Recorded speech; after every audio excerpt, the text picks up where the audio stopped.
Hey,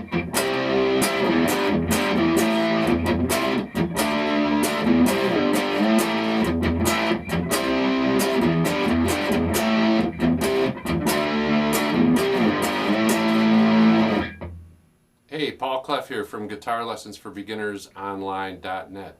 Today we're going to talk about what you need to do in order to get your bar chords to sound good. If you're not familiar with bar chords yet, a bar chord is played by using your index finger on your fret hand as a bar over the strings.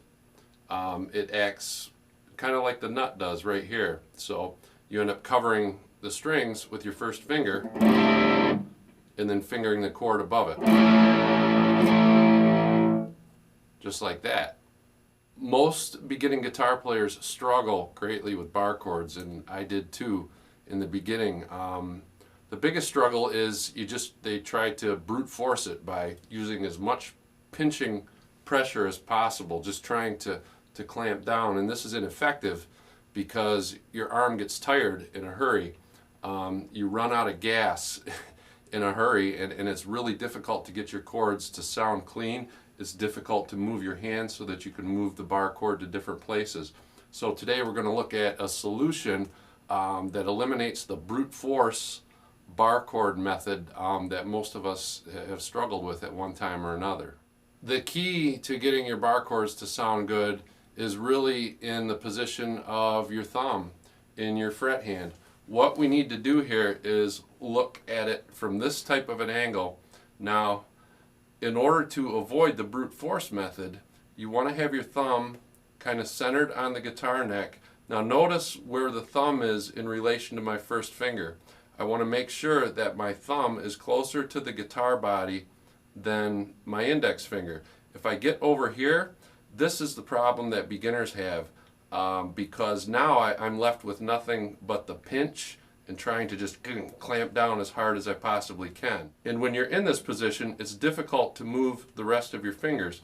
Your wrist will end up collapsing like this, and it just doesn't work well. So initially, place your index finger across the fret, and we're just using the 5th fret here, and make sure that your thumb is closer to the guitar body than your index finger, just like that. That's how you want it to look.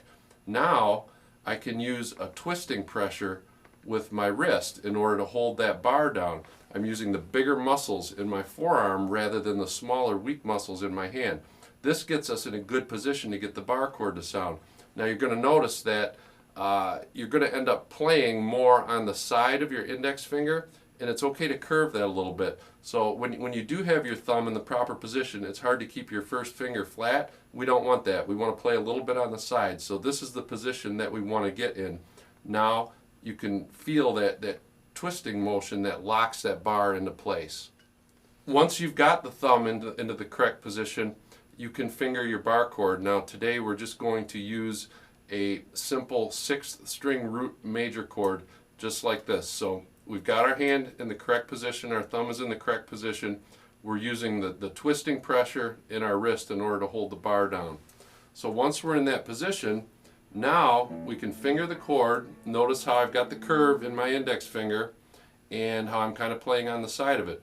Now that you've fingered this chord, go ahead and use that little bit of twisting pressure and go through the chord note by note and make sure all the notes are sounding clearly.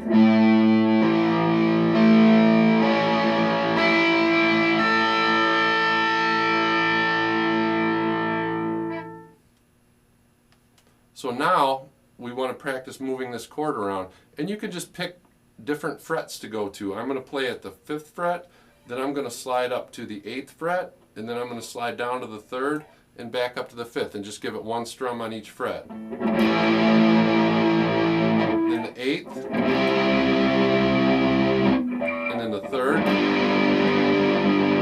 and then back to the 5th fret. Now notice when I switched chords, I didn't lift my hand all the way off. For now, just let your fingers ride the rails, so to speak. Let your fingers ride along on the strings. You're going to get a little bit of a scratchy noise in there. Don't worry about that right now. Right now, we're just working on getting the notes to sound clearly and being able to move the chord.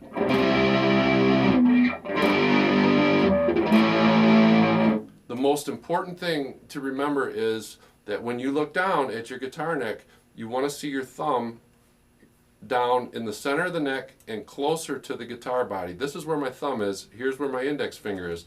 This allows me to get that nice twisting pressure rather than if my thumb is over here, I'm stuck trying to muscle it and pinch it, and that doesn't work. So the thumb position is what makes it work. Thumb low on the back of the neck and closer to the guitar body than your index finger will get your bar chords sounding clean, clear, and it makes them easy to move, and your fret hand won't run out of gas right away. If you go to the link shown below at guitarlessonsforbeginnersonline.net, you can get a free lesson that shows you the 4 most important chords in rock, pop, and country music. This lesson shows you how to use the chords, and these chords are used in hundreds, if not thousands, of songs. So go get the free lesson, learn the 4 chords, and you're going to recognize all sorts of different songs that you've already heard. Click on the link below to get the free 4-chord lesson.